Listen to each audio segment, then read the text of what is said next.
اہل بیت کو یزید کے سامنے پیش کیا گیا۔ یہی وہ مقام ہے جہاں جناب زینب نے خطبہ ارشاد فرمایا تھا۔ یزید سے اہل بیت کا تعارف کروایا گیا۔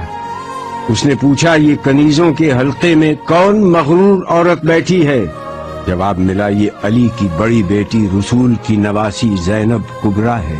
دربار والوں نے اٹھ کر دیکھنا شروع کیا تو کنیزوں میں سے ایک کنیز نے کہا کہ تم لوگوں کو شرم نہیں آتی؟ اپنی گردنیں نیچی کرو۔ زبیر ابن قیس نے یزید کے سامنے سر حسین پیش کیا اور کہا کہ امیر مبارک ہو، قیدی آ گئے، محمد کا نواسہ قتل کر دیا گیا۔ اس کے بعد شہداء کے سر پیش کیے گئے۔ اس نے سورہ آل عمران سے اس آیت کو پڑھا، خدا جس کو چاہتا ہے ملک دیتا ہے اور جس سے چاہتا ہے ملک لے لیتا ہے، جس کو چاہتا ہے عزت دیتا ہے، جس کو چاہتا ہے ذلت دیتا ہے۔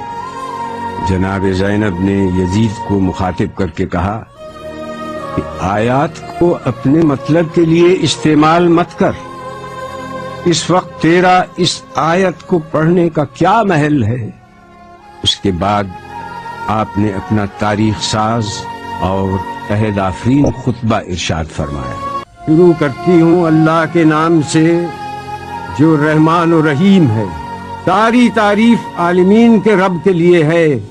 میں ستم دیدہ سہی مگر تعریف تیرے لیے، میرا گھر تباہ سہی مگر ہم تیرے لیے، میرا خاندان کشتہ راہ وفا سہی مگر بندگی تیرے لیے، اور درود و سلام میرے نانا پر۔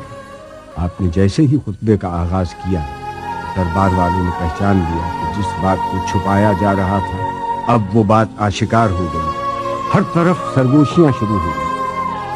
ہاں، برا انجام ہے ان لوگوں کا جو اللہ کی آیتوں کی تکذیب کریں اور جو اللہ کی آیتوں کا مذاق اڑائیں۔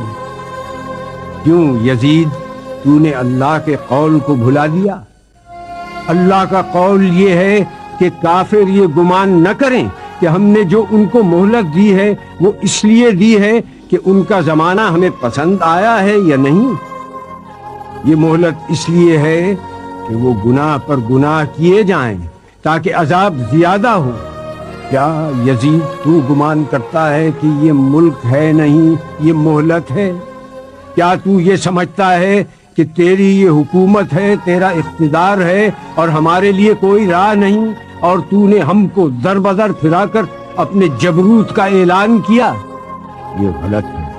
ہاں یزید، ایسا ہوا کہ ہم شہر بشہر پھرائے گئے، ہم کو لوگوں نے دیکھا کہ ہمارے سروں پر چادریں نہیں تھیں، یہ سچ ہے، مگر تم سے اور کیا توقع ہوتی جس کا گوشت پوست اگا ہے شہیدوں کے لہو کو پی کر؟ اور تو کیوں جلدی نہ کرتا ہماری شہادت پر؟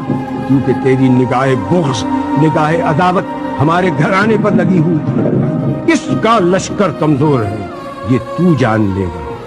میں دیکھ رہی ہوں کہ تو میرے خطبے کو روکنا چاہتا ہے، تو کسی اور کام میں مصروف ہے۔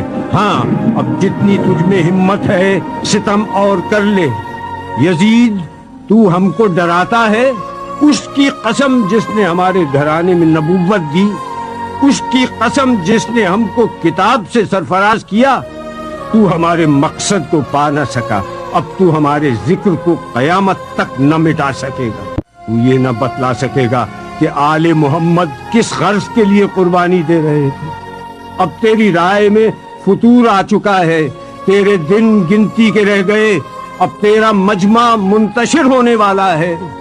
تاریخ سے ثابت ہے کہ آپ کی یہ پیشین گوئی چند دن بعد ہی پوری ہو گئی، جب شام کے قید خانے میں حسین کی ایک بچی کا انتقال ہو گیا اور اراکین دولت شام یزید کے سامنے صفارا ہو گئے اور شام میں بغاوت کا آغاز ہو گیا۔ میں دعا کرتی ہوں اللہ سے کہ جس نے ہم کو سعادت و شہادت عطا کی، اسی طرح سے ہم کو وراثت ارضی نصیب ہو، اسی طرح سے ہم کو خلافت ارضی بھی ملے، اور اسی طرح سے ہم اس کی بندگی میں کامیاب رہیں۔